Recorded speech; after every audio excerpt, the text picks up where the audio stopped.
Hello friends, and welcome back to Flavors on My Dastakhan.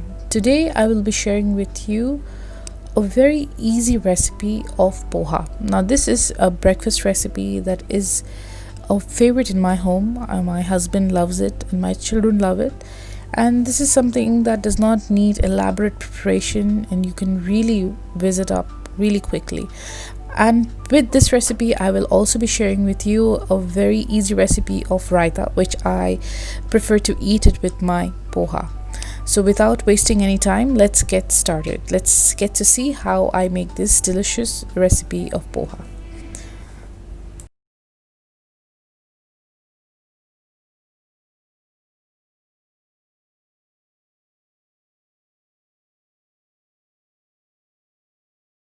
Now to make this recipe, you see a lot of things on my stove top, but really there are very few actually. I am going to take first the peanuts, which is half a cup. Just half cup of peanuts is more than enough, which I'm going to roast in the beginning. After which I'm taking half a teaspoon of mustard seeds. These are black mustard seeds, but if you find yellow mustard seeds, even those are fine. These are my curry leaves, which are few. If you might wonder about the color of it, these are not fresh, these are frozen curry leaves. And I have taken two chopped onions, two medium-sized onions, which I have diced finely. And similarly, I've taken three medium-sized tomatoes, which also I have diced finely. With this, I'm taking 3 cloves of garlic. I'm going to pound this in my mortar and pestle. And I'm taking a half teaspoon of turmeric. I'm showing quarter teaspoon in the spoon, but actually I took half teaspoon, and 1 teaspoon of Kashmiri red chili. So this gives a beautiful color and it's not at all spicy. Now together with the cloves, I'm going to pound a few green chilies. These are 4 in numbers. You can reduce or increase as per your taste. And of course salt is as per your taste, but I use 1 teaspoon of salt and that is more than enough. And I'll be using water as and when required. Poha and flat rice, as you can call it, these are flattened rice, as you know, and I'm taking 3 cups of these. So these really look like this, and yeah, so these are basically flat rice, and people, I don't know the whole technique of how these are created, but this is what you use. And of course I'm going to use pure sunflower oil. It can be any oil, I mean, except mustard or olive. I think you can use any flavorless, odorless oil. Now I have taken around 2 to 3 tablespoons of oil, and I'm going to fry my peanuts until they are crisp. Just make sure not to burn it. Remove it and keep aside. In the same oil, in the same wok, I'm going to take my mustard seeds and my curry leaves. I'm going to let it splutter for a few seconds actually, and I'm going to add in my onions. Now I have kept my flame to low because the oil can fly over you and you can burn yourself, so be careful.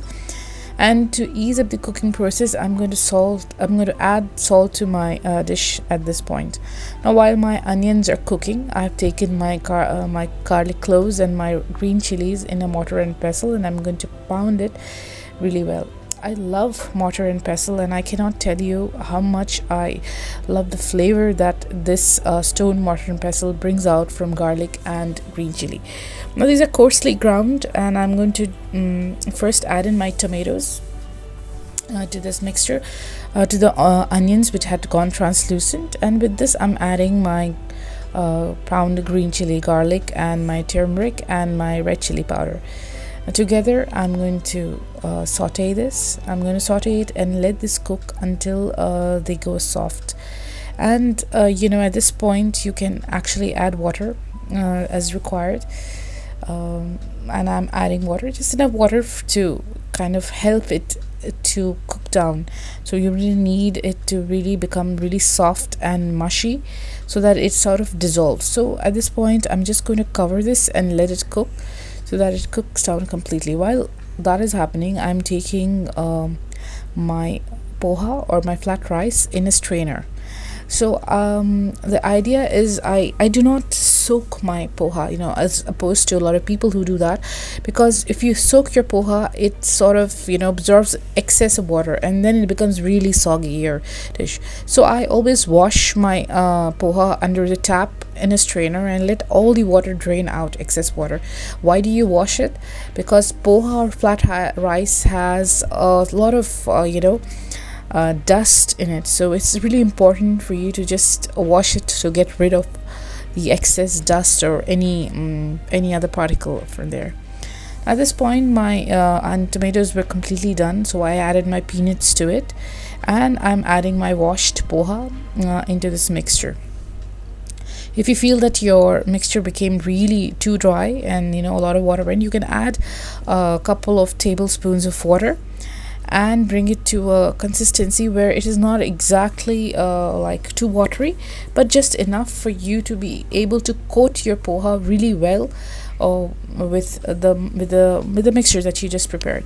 So I've just stirred it well, I'm tossed it around, and this is my poha, which is completely ready to go to plate it and serve.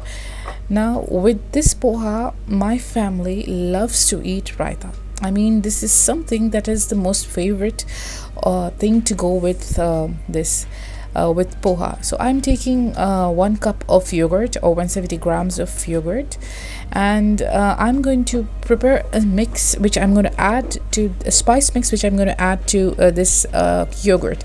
So for that, I'm taking one clove of garlic and one green chili, half a teaspoon of salt, and a small piece of black salt. Now that is optional. If you get it, it's really good. And I'm taking few peppercorns. Now you can add actually the powder forms if you get the powder forms of spices. I didn't have anything right now with me, and I love the taste of freshly pounded garlic and black pepper and the other spices. So and this is my pounded spice mix. I'm going to keep it aside. I'm taking a bowl, and I'm first adding this mix to this, and I'm adding a little water to it because it has the extra which the garlic and other things are still stuck to it. So I'm going to use the same water later when I'm going to adjust the consistency of my raita. Now this is my ground cumin powder, and I'm going to add it. If I didn't have ground cumin powder already with me, then I would have added to my mortar and pestle and pounded it together with the others, but I had it available. I also added quarter teaspoon of red chili powder. It gives beautiful color, and it adds just enough zing if you really need just enough spice. Now I'm adding my yogurt to this, and pretty much this is ready. All you need to do is mix it and adjust the consistency by adding water. Yes, add little by little, so you know how much exactly you want. And of course, make sure to taste your salt and adjust accordingly. So always start off with a half teaspoon of salt, and black salt itself is also salted. So please be careful with salt. Do not add it over and make it over salted. So this is your raita, which is ready and goes perfectly well with poha. And this was my poha as plated. It's absolutely delicious, and this is my husband's plate this is how we ate it, and this is how we all eat it. I hope that you will like this recipe, and you will let me know in the comment section if you liked it and if you made it and how you make it in your home. Please do not forget to like, share, and subscribe to my channel. Thank you very much. Have a great day. Bye bye.